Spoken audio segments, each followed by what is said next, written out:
Everyone, welcome back. If you have been joining my sessions, doing these lives, thank you so much for joining me again. I apologize for this sort of blurriness that's going on here. I am using my phone this time, so hopefully that will work out better. And I think I managed to work out the orientation of it, so you can actually see what I'm doing this time. Okay, so I'm going to be continuing this portrait of the two dogs. You can see here I've started getting in that depth, filling in the eyes, doing the nose, all that kind of stuff. And you can see it's really nicely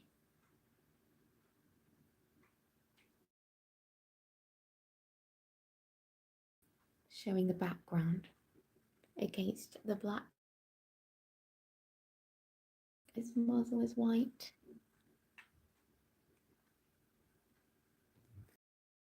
As per the reference image. So this is what I'm drawing, and this is what I've got so far. So today I'm going to work, I think, in the middle here with his tongue and all that kind of stuff. So I'm very excited to get this going. I just wanted to quickly show you. Oh, thank you so much, Liz. It's very kind of you to say. I'm really proud of this actually. I've never really done a complicated background like this before, so I'm really intrigued, especially when it comes to this area. I'm very excited to see how that turns out. I just wanted to quickly show you my setup here. So here I'm going to be putting my phone on here so you can see down. I've also got a GoPro here which is doing a time lapse of what I'm doing here. Then I've got my lighting, and then I've got my Canon camera that's zooming in onto any fine details and taking that angle as well. So I'm trying to do multiple angles of this drawing, and I hope you enjoy it. So let me just attach my phone to the top here. Hopefully you can see enough. If you can't, let me try and use a different angle this time, I think. I'm not sure this top down is working for YouTube. For some reason it's very zoomed out. Oh, you can see it there. There you go. Is that better or is that blurry? Oh no, you can see it. Okay, that's good. Really pleased.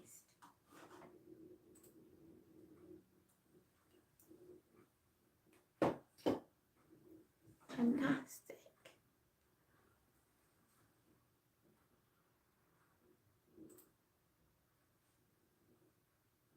Yes, great. So, see if I can. Oops, sorry, I zoomed in too much. Sorry, bear with me. Okay, that's good. Right, I need to try not to bump my head. So many times I keep bumping my head on these cameras while trying to draw. You know when you're trying to like get a close-up angle and then you like bump your head on the camera because your head's going too close. I do that all the time. Okay, so today I was doing an Instagram live and I was just filling in all this area here. So I started off by doing all of these darker bits. First I was doing it with the Caran d'Ache black and ultramarine. So I like to use these two together to create a really deep black. Sorry, I bumped my head there again. I like to use these together to create a really deep black. I find it works quite well. And then I used a Faber-Castell black over the top. This is just a Derwent pencil extender because my pencils are really small now. I'm trying to use them all up. So yes, and then I do that over the top. And then I've been using that in conjunction with another Faber-Castell, like a warm grey, to do all of these little tone bits. You can see this goes over quite nicely over the top. Can you see that?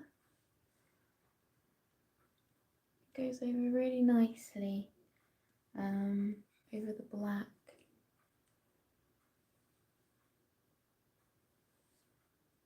And that's what I've been using. So you can sort of do dark to light with colour pencil if you use the right colour pencils. So I find that Caran d'Ache luminance go over the pencils really nicely, especially it goes over Faber-Castell pencils really well. So that's what I've been doing today. So I'm going to start introducing a bit more into this area. This is the Caran d'Ache luminance. So same as these, just a shorter pencil.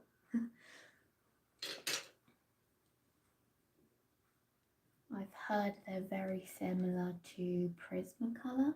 So if you can't afford the Caran d'Ache luminance, the Prismacolor is a cheaper alternative because they're very similar in terms of being a wax-based pencil. So they're good for blending and they're quite good for luminosity. But I do love these pencils, honestly. They're one of my favourites.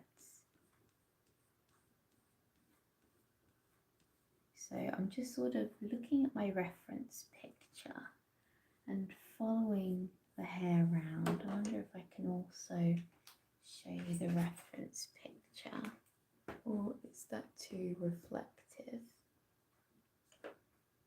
Can you see that? That might be a good way to show you what I'm doing. So yeah, I'm doing these hairs right here. So I'm sort of just going in, this is my mid-tone, I'd say. I'm going in with the mid-tone.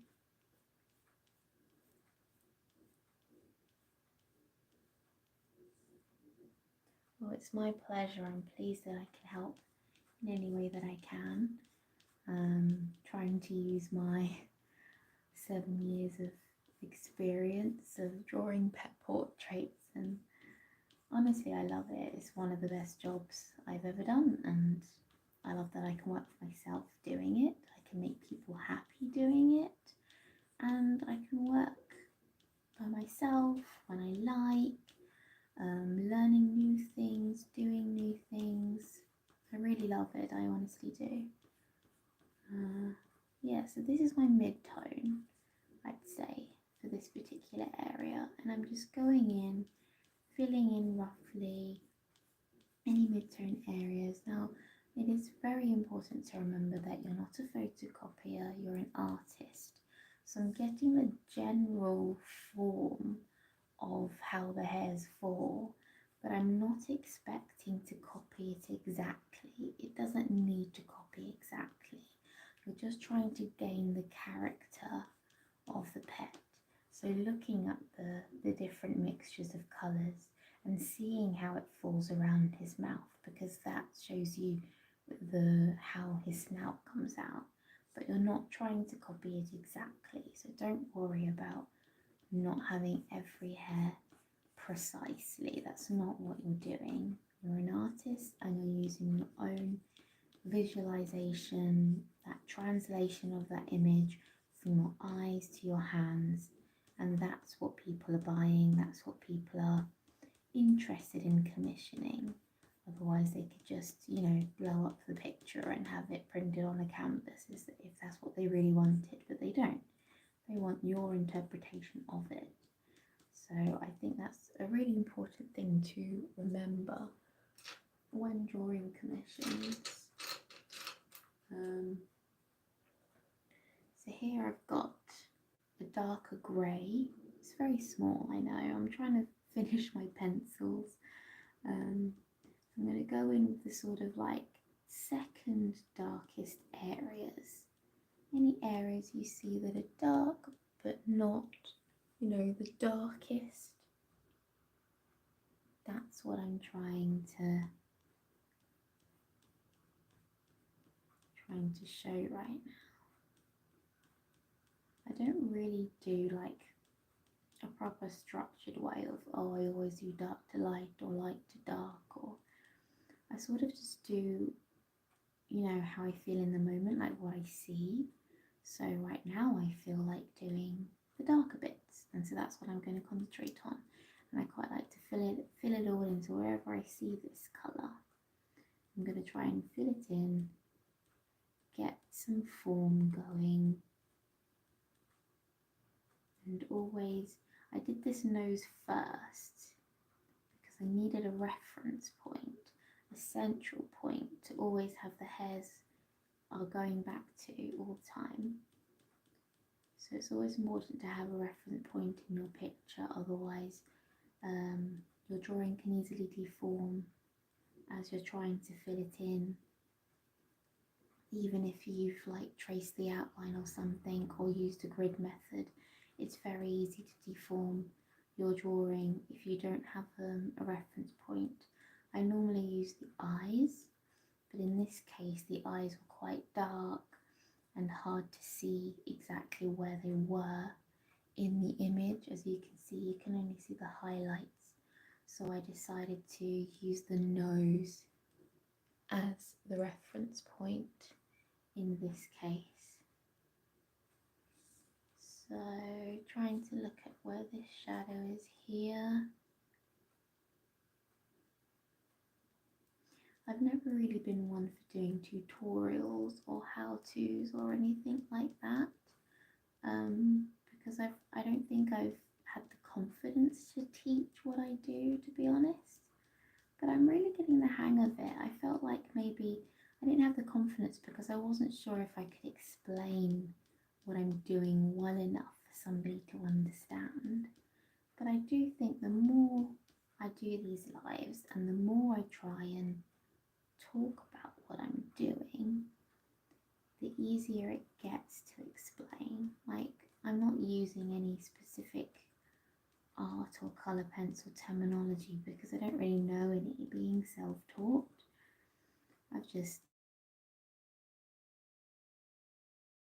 I haven't really looked up the term and started colouring, and then I've developed my own techniques, my own ways of doing things, my own ways of mixing pencils, pencil brands together.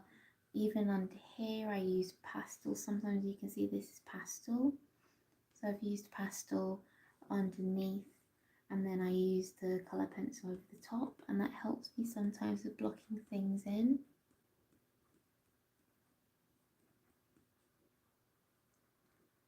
So I do feel like I'm getting better at explaining it, but do let me know if, I don't know, I'm umming and ahhing too much or something.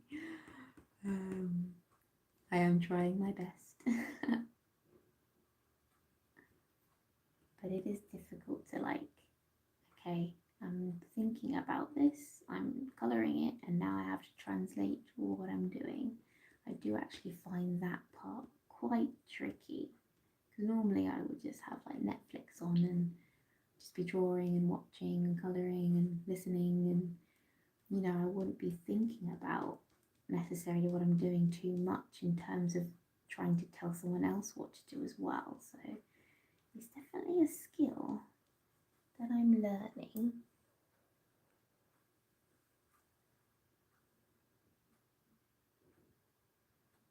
Yes, lives are definitely less pressure than an official tutorial, I think. Thank you, Liz. It's been really helpful to have your insights on this.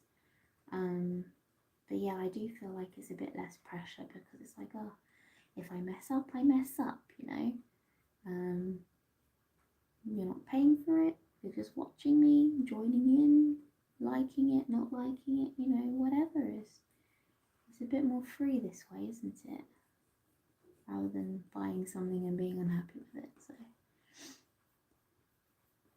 but thank you for joining me anyway. I really, really, really appreciate it.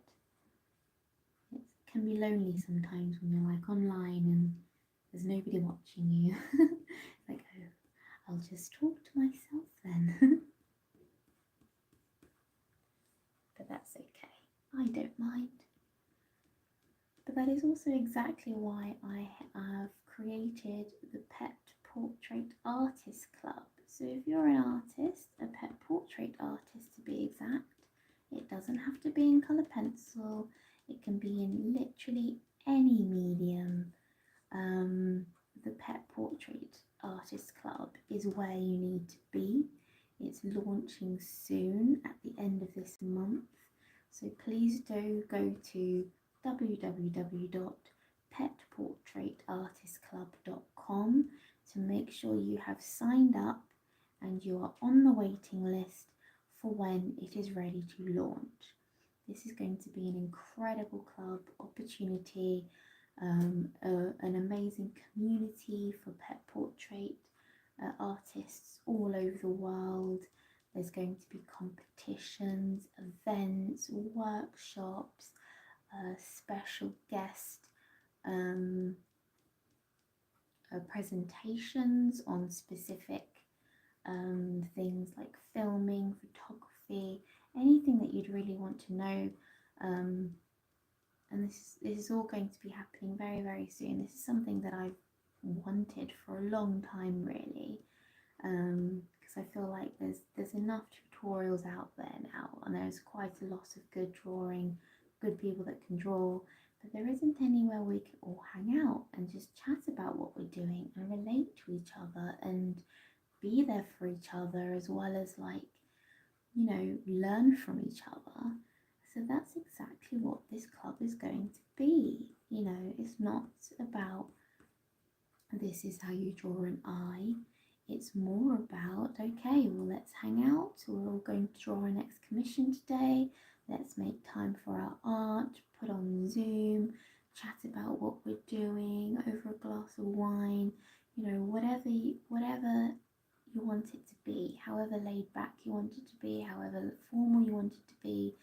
This is going to be like the best social club for pet portrait artists ever. And it's going to be full of people all over the world. People in the UK or visiting the UK will be able to attend the launch event.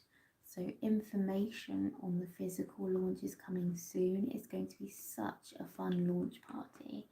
I'm very, very excited about telling you more about it when I have more information. But yes, it's going to be a fantastic launch party, lots of fun merch, things to do, drinks, food, all that kind of thing.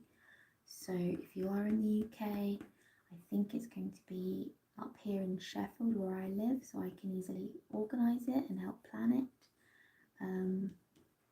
But yeah, if you're close by or if you're planning on taking a trip, then please do come to the launch party. It's going to be fantastic, I can assure you.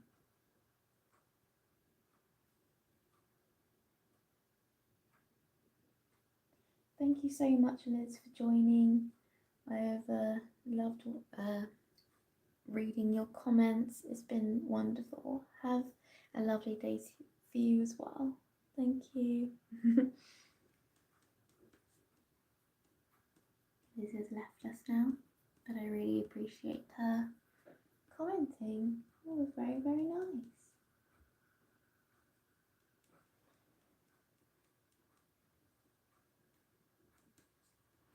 It's so nice to chat to other people that are doing what you do, you know? And that's the point of the Pet Portrait Artist Club. So even you don't even have to be officially a pet portrait artist. You can just be, you know, have an interest in drawing pets. That's for you too. That's what this club is. We all have an interest in drawing or creating something to do with our pets. it's going to be wonderful. Okay, so I think I've done enough of this colour now. I'm going to start with a white or a light colour, I think, and start going in and lightening or emphasising a few more highlights. And I'm going to do this with, where's my white or a light colour? This might be slightly too dark, let me see.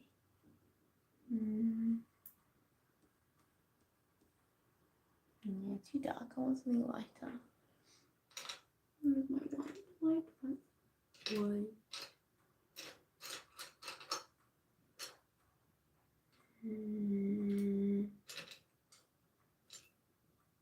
Got so many little white ends. It's very hard to pick one that's already sharp without sharpening them. Right, I'm going to have to sharpen one. Here I can show you what I'm doing over here. So this is my area that I've been trying to find a good white pencil from. I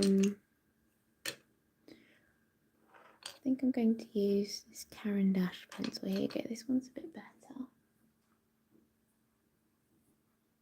And sharpen it using this beautiful beauty. This is a very heavy brass sharpener that I've recently purchased. Oops. Sorry, I am getting the hang of this zooming thing. It does it so quickly. I'm trying not to do it that quickly.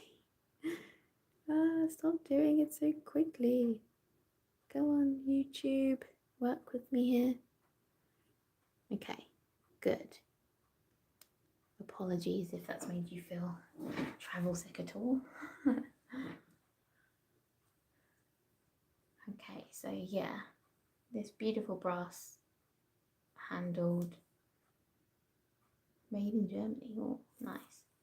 So this is what I'm using to sharpen my pencil.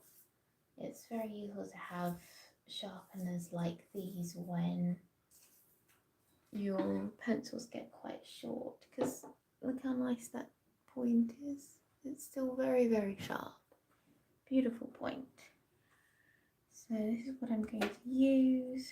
Maybe I'll swap out one of these. I find pencil extenders very, very good to use because they really help you use all of your pencil. You don't want to waste your money by, getting to a stage of it being that big, but it's very hard to hold. I get such a bad cramp in like my finger if I don't use a pencil extender, so that's what I'm doing. So this is very good for going over the darks now, as you're going to see.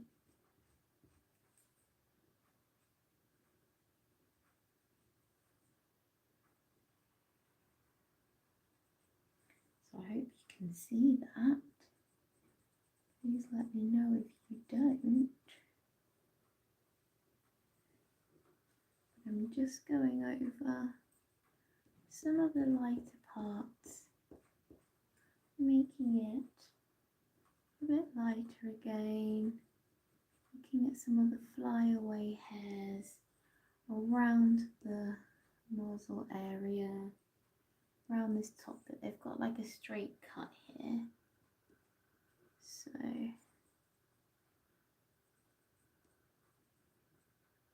I need to try and emphasize that because that's part of his character, that's his look.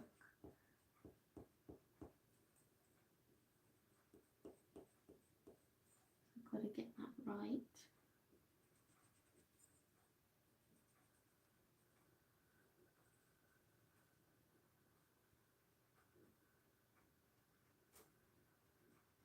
You can see the white goes over the black quite nicely.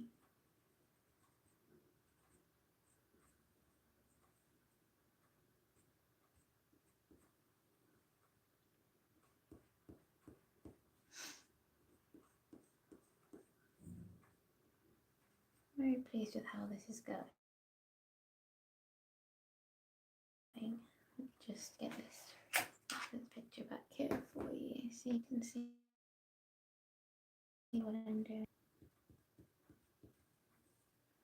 You have to press quite firmly with the white to make sure it shows over the top.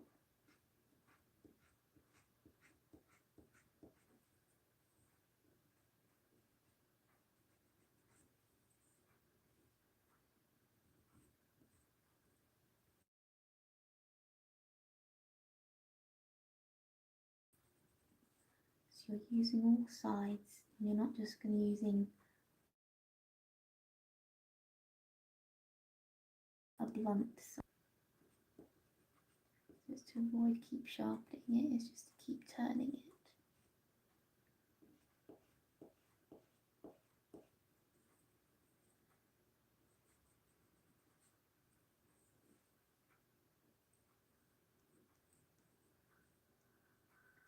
And you can do like little squiggly turns to give you some of those little stray hairs, little cute hairs, fluffy hairs. There's a few around. There's definitely a few up here, but I haven't quite got to the stage of those hairs yet, so I can't do too many. You can see that none of this is really done yet. I've only really done this bit. So don't think that that's finished, because it's not. I haven't got that far.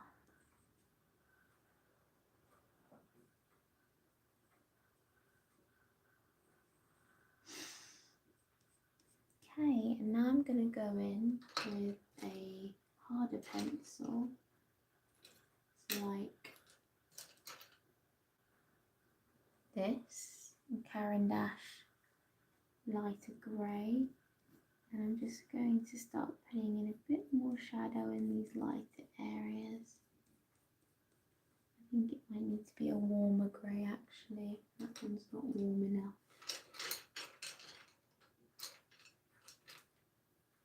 Yeah, this warm grey should do it. It's not very well sharpened though, excuse me while I just sharpen this.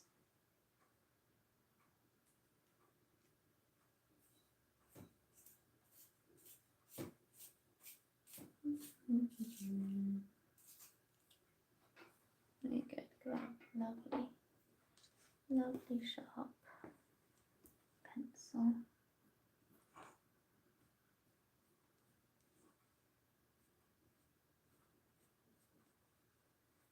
Sort of taking it from the dark as well, going into the light.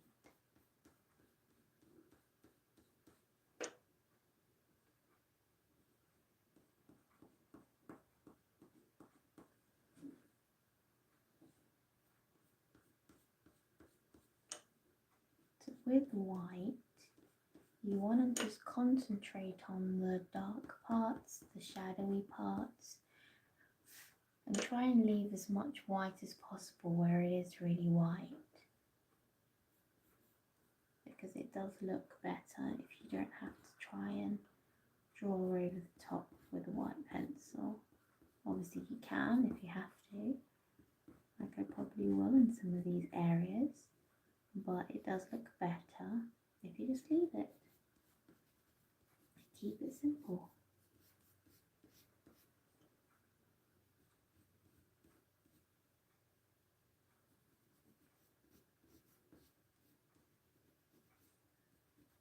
I'm pleased with how this is going. It's taking shape.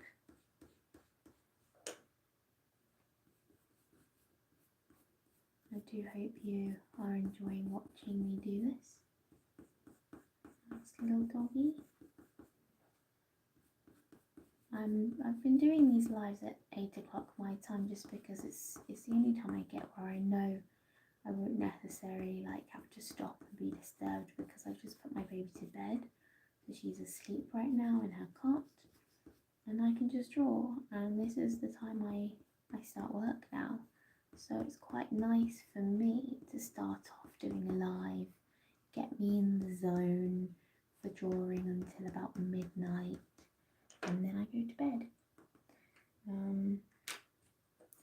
that's my new routine after having a child, and it's been working quite well. It's tiring, but it works. It allows me to get what I need done, and if I need more time, then my husband always helps me out and takes home more during the day.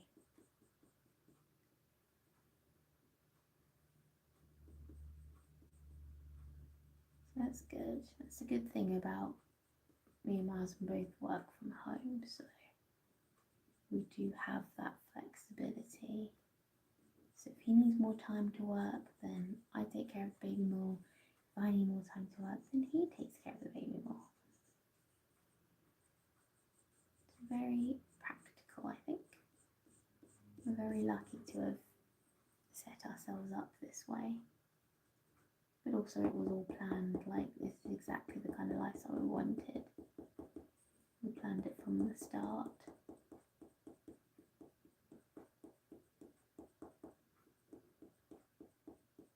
I'm going in now with my darkest black again and just reconfiguring the tone, getting in those values, the dark values, to try and emphasize those light values, and just trying to re-establish some of the form in the nose hair,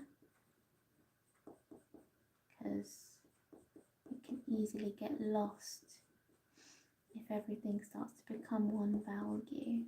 So sometimes you need to just go back in and start darkening things again to make things look lighter.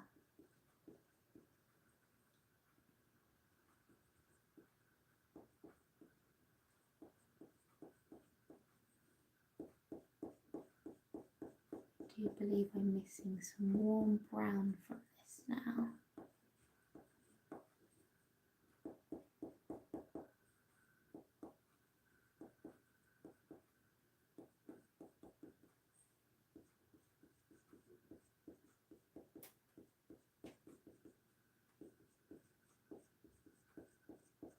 All these bits here that you can see go over the top, I'll do that last, I think. I can do that either just with the pencil or the slice tool or with an electric eraser. I'll see what I need to do, or maybe a combination of all of them really. But I'll see what I'll need to do then.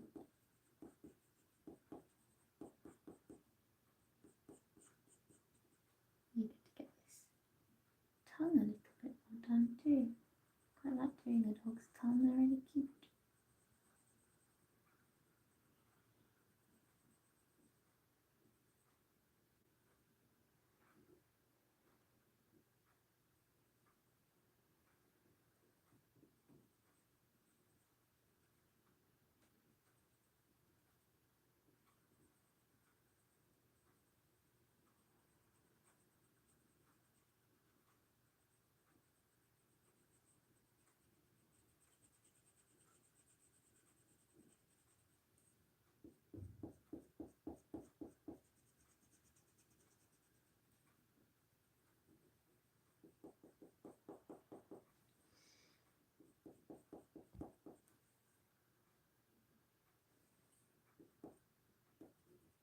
And keep hitting my glasses on the camera, so apologies for the shakiness. Right, yes, I think I definitely need some brown in here. So let me look for a brown. I'll take you with me to come and look for a brown. I guess that's a good thing about doing it on my phone, is I can show you what I'm doing. Here we go, here's some browns. I think maybe something like this. These are my Caran d'Ache Pablo pencils. They're nice and hard like a Faber-Castell pencil, so I do like using them quite a lot. It has a nice brown, and then maybe something a little lighter.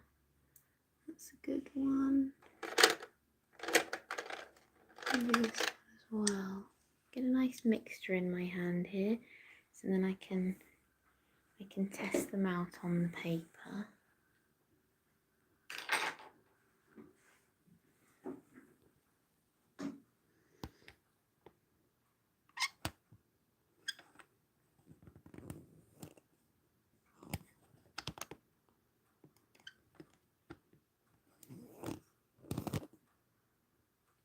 Okay.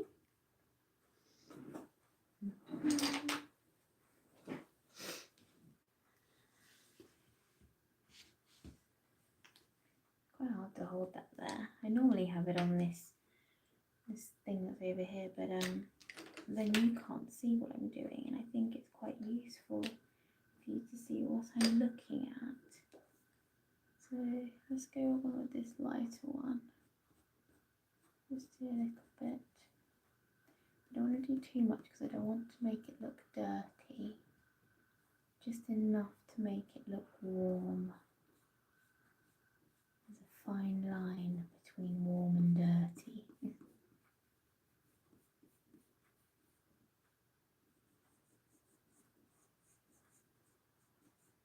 Just very gently following some of the hairs, going around the muzzle.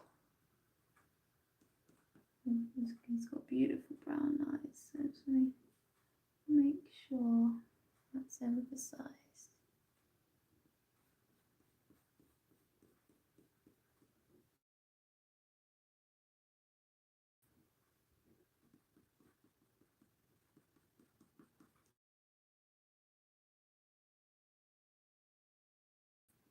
Okay, and then darker brown,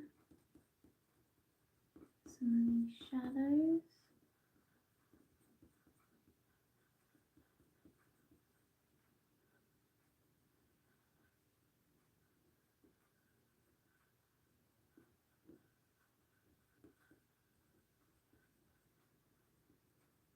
Please do feel free to ask me any questions at all. I'm happy to answer them. If you have any questions about the drawing or about, I don't know, being an artist, anything.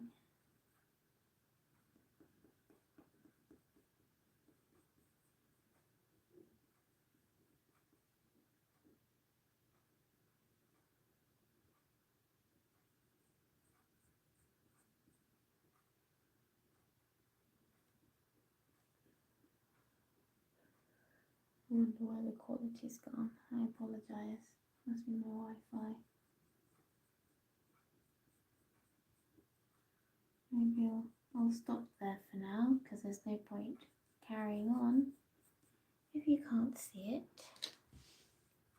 But let me show you close up how it looks.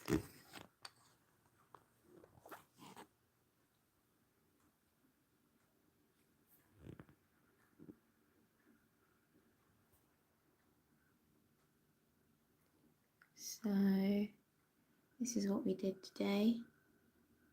Muzzle. Can you see that?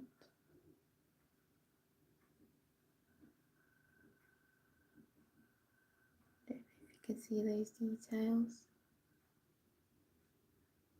But you can see I was concentrating on the darks and the warm colours. So with white hair, you don't need to really do the white. It's more about the shadows and that kind of thing.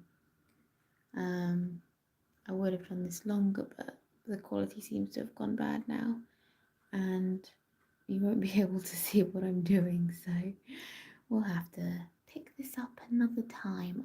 On Saturday, I'm going to be continuing the same drawing.